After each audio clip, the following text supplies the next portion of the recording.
Alright, today we're going to create a ball pit like you might see at a McDonald's or a Burger King. And then we're going to have some text rise out of the ball pit using the Blender game engine and then recording the keyframes and rendering out the final animation. So let's get started. First thing we're going to do is look at the default scene that's already set up, and we're going to make this box a little bit bigger, big enough to hold a good number of plastic balls. The next thing I want to do is I want to scale it down on the Z-axis only. So you hit S to start the scaling, and then you hit Z, and that will scale, confine it just to the vertical axis or the Z-axis, depending on how you have it oriented. Next thing you're going to do is you're going to hit Tab, and then you're going to change what your selection options are. You're going to select the face mode, and then select the top face, delete it, and you want to make sure you delete the face, not the vertices. The vertices will delete too much. So we have a box. Fantastic. Next, you're going to go back into edit mode. To get in and out of edit and object mode, you'll hit Tab. So you'll probably see me do that a couple times here, but Tab is the key to get in and out of there. If you don't want to do that, you can come here and change it from the menu itself. Next thing we're going to do is we're going to create the text that's going to go on the top or rise out of the box. And so for that, I'm going to go to the top view, and then Shift A is to create a new object, and I want to create text. Hit Tab to begin editing it, and because I think my name is cool, I'm going to type that in here. Make sure you hit Tab to get back out of it. I'm going to make mine just a little bit bigger. Obviously, you can do whatever you'd like with yours. And then I'm going to rotate mine on the x-axis by 45 degrees.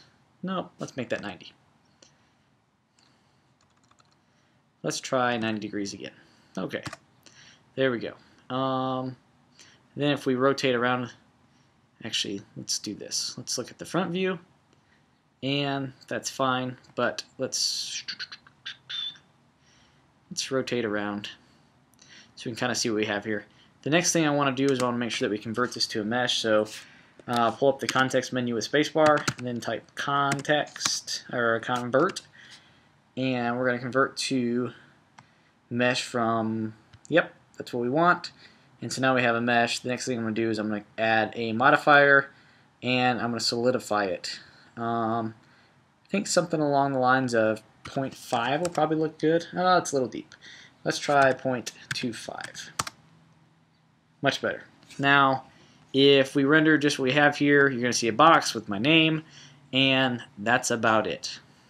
Okay, well, it doesn't look too bad for now using just the default lighting. It's not too ugly. So I want to rotate around. Actually, I'm going to come back to the top view because that's where I would like to work for now. Then I'm going to hit the R to rotate, and then I want to rotate around the Z-axis, and I want to rotate by 45 degrees to kind of line up with the camera just a little bit more, so that when my text rises out of the bubbles, that you can see that. So there we go. You can read my name. Isn't that fantastic?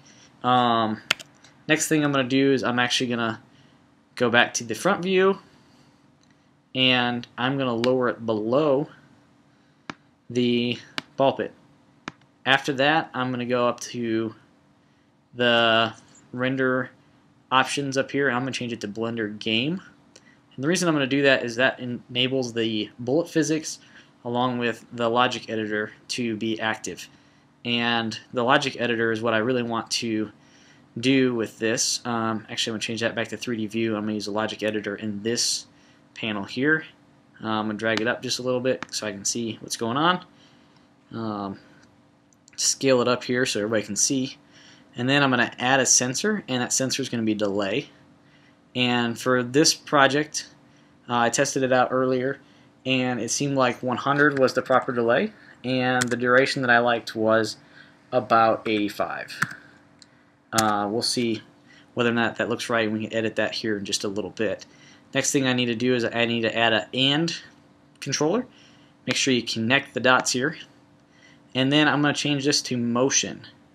And I would like to change the Y to 0.05. And I got these numbers from just playing around with it earlier. They seem to work pretty good. Now, to view what you have going on here, hit the P. Make sure your cursor is above the 3D viewer, and then hit P to watch the animation playback, or the Blender game playback more precisely. So I like where that's landing. That's looking pretty good. I'm going to hit escape, and now it's time to create some of the plastic balls.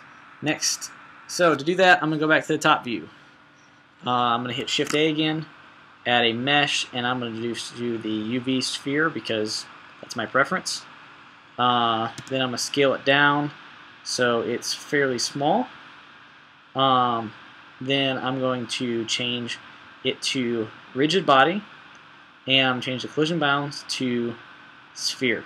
If you don't do sphere, sometimes it will overlap funky with the box, and it seems to work better this way when you change it on the collision bounds. So make sure that's set.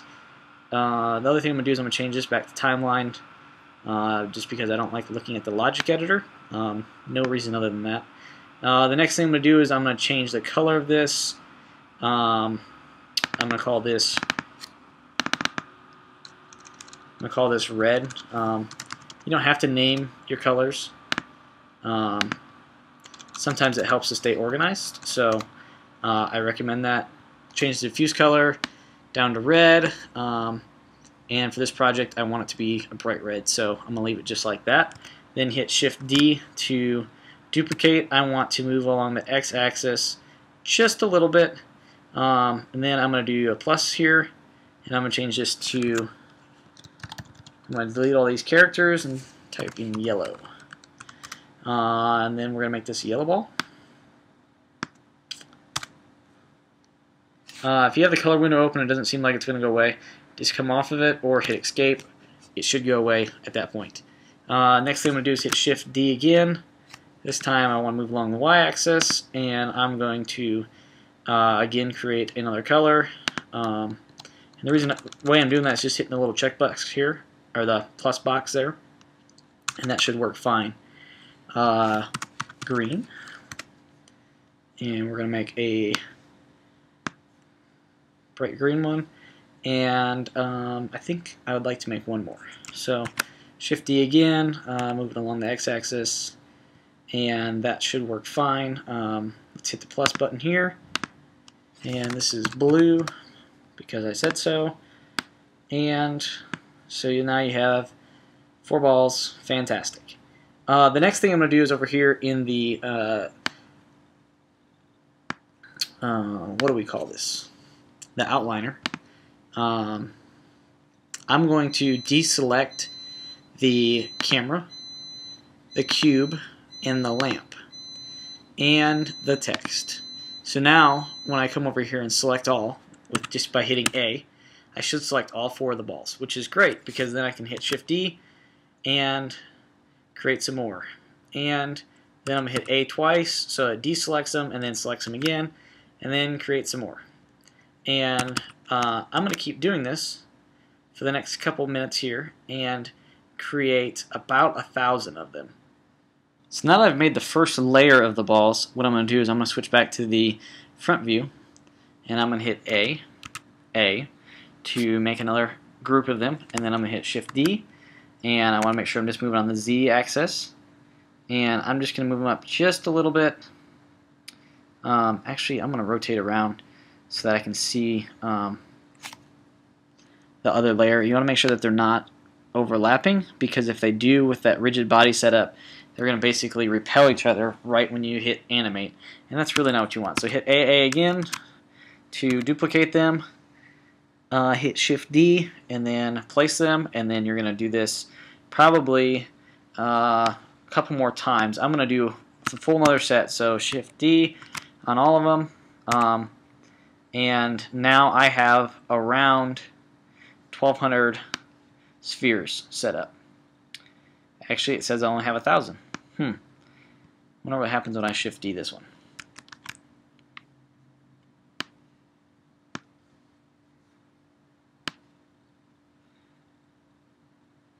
Look at that. In fact, I have 2,000 spheres set up, maybe even more than that. So that ought to be plenty. What I'm going to do is I'm going to rotate around to the top view, zoom out just a little bit, and then hit P. It's going to take a second for it to process everything, and then you'll see all the balls fall into place and the logo rising out of that. I think I'm going to change and make it so it has a couple extra balls. I still don't feel like I have quite enough. I want some of them kind of bouncing out the side of it, and I didn't feel like I saw that this time. So let's select them all because that's how I do things. Shift D, hit Z again, and we're moving them up, up, up, up, and that should be enough. Now with this set, what I'm actually going to do is I'm going to rotate them just so that I can see, so they fall in a slightly different spot than the other areas. I'm going to change it to orthographic view just so it's flat and I can see where it's landing. I'm going to rotate on the Z-axis, and actually I'm just going to rotate 90 degrees. Just an even 90 degrees. And so now we've placed it there. I'm going to move it up just a touch. And then I'm going to go to camera view, and actually I'm going to zoom out. Come on. Play nice. There we go. That's out a little far, so let's come back in. So then I'm going to hit P again to watch this render out and play. Let's see what we got. So they're going to stack on each other. Some of them fall out. I'm okay with that. And then my logo rises out from the stack of balls. Quite nice, if I do say so myself. I am fairly pleased with that. I think I might move my logo forward just a little bit so that it looks a little better. Let's do that a second. First, let's save it. I haven't done that yet, so that would be a good thing. So let's come in here, and I'm going to do tutorial 1. And I'm going to save the file. I'm going to save the file, make sure it gets saved. Good. Now, the next thing I'm going to do is I wanted to rotate, and I wanted to edit that text. I know it's the last layer in my stack, so I'm going to rotate down here. I'm going to go back to, I'm actually going to go to the right view and see where we're at here. Okay. So you can see we have our text there, the camera's there. So what I would like to do is I'm going to select the text. I can't do that right now because I have the selection disabled. I'm going to re-put the selection in. Now I have it selected. Great. I'm going to move it just a little bit this way on the x-axis. And it's not letting me do that. So let's rotate a little bit, and let's try this again. So I'll grab it, hit the G key, starts grabbing. Now I'm going to move it this way just a little bit, and then I'm going to grab it again and move it this way just a touch. So now when I hit play, it's going to process through here, chunk, chunk, chunk, and then it'll play my animation with the Blender render, or the game engine, and then that pops up, which is perfect. It seems like it's a little bit higher than I want this time, so I'm actually going to go back to my logic editor, and I'm going to change that. So let's pull up the logic editor down here, pull this back up just a touch, and I'm going to change the duration this time to something closer to 70. So next thing I want to do is I want to look at the camera view, and I'm going to hit P just to see how this plays out. And so balls are falling, fantastic. They're all in a pile, and then Wes Cucci comes popping out of there. Fantastic. That's exactly how I wanted this to look. Now you let it roll out with the render, the game engine, and it's all looking pretty good. The next thing I'm going to do is I'm going to zoom out just a touch, because I want to scale that down just a notch. So I'm going to scale my name down. Right there looks good. And then I'm going to move it to the right just a little bit. Then I want to go back to the camera view, double check that this looks good.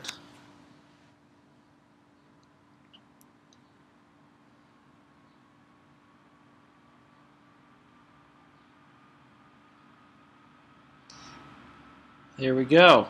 Fantastic. So I'm going to hit escape here. It has processed through all that. I'm going to save it once more. And then what I'm going to do is I'm going to hit game, and I'm going to do record animation. And then I'm going to hit P. And once again, I'm just going to let this process through for a couple minutes. Actually, it really doesn't take a couple minutes. It's more like a couple seconds. But regardless, we'll be done here in just a minute. Name comes popping up again.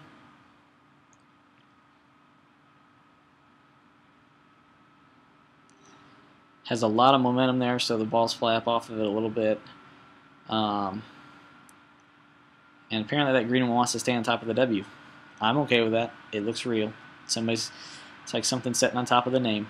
It's perfectly okay. So now that we have our 15 seconds of animation hopefully rendered out, I'm going to hit escape, go look at the timeline, and see what we have. So I definitely have enough for 250 frames, but I would like 450 frames because I'm going to be doing a 15-second animation total. So let's save this again. I had Blender crash on me earlier, and so I just want to make sure I get all this data saved, because otherwise it's no good. It's not helpful. So let's pull out this end here.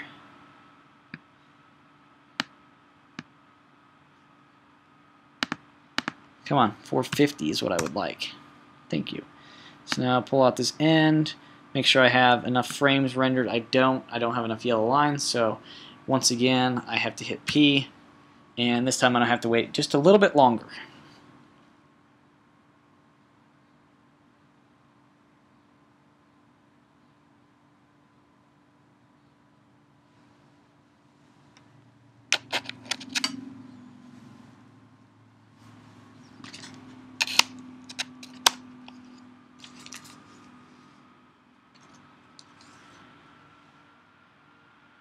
So we're still waiting. This time, yeah, it looks about right. Let's try it now. So I'm going to hit escape to get out of the game mode render, and then I'm actually going to hit escape again, and it looks like I crashed it. Nope, I didn't. Fantastic. So I'm going to hit save here before I do crash it, because that's not going to be any good if I crash. So hit save.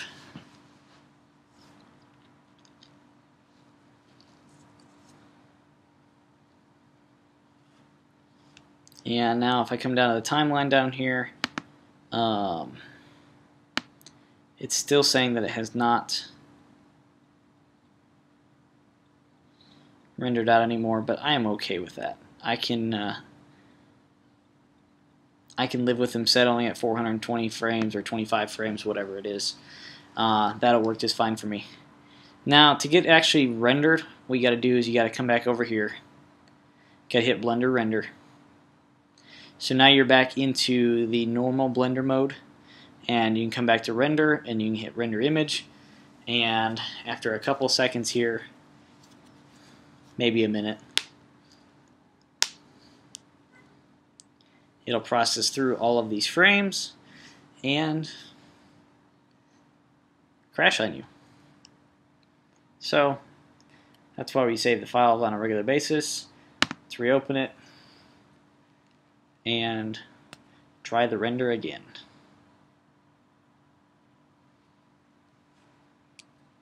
So Blender just crashed on me there. I'm reopening the file now, and here shortly I hope to be able to show you my rendered file.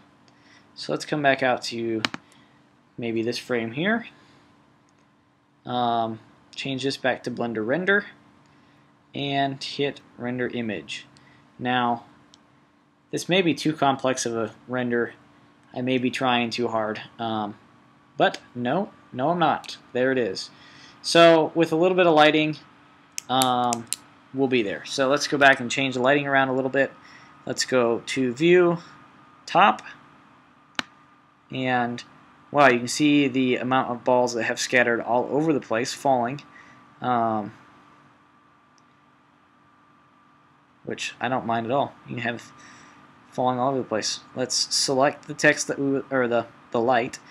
As with everything, you select by right-clicking. And it'd be helpful if I turn the selection on for the light. So let's go back to this outliner over here, select the lamp. You can see it's selected now. Great. I'm going to move it up. And then I'm actually going to rotate around to the front view. And actually, nope, that's a lie. I'm going back to the top. I'm going to go to the top view, and I'm just going to pull it out front here so that it's somewhere near the camera or in front of my text. And then I'm going to hit render again, and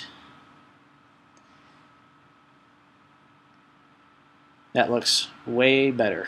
And with that, I bid you adieu. Hopefully your project will turn out pretty cool as well. I will render out a full animation of this and tag it at the end of this tutorial.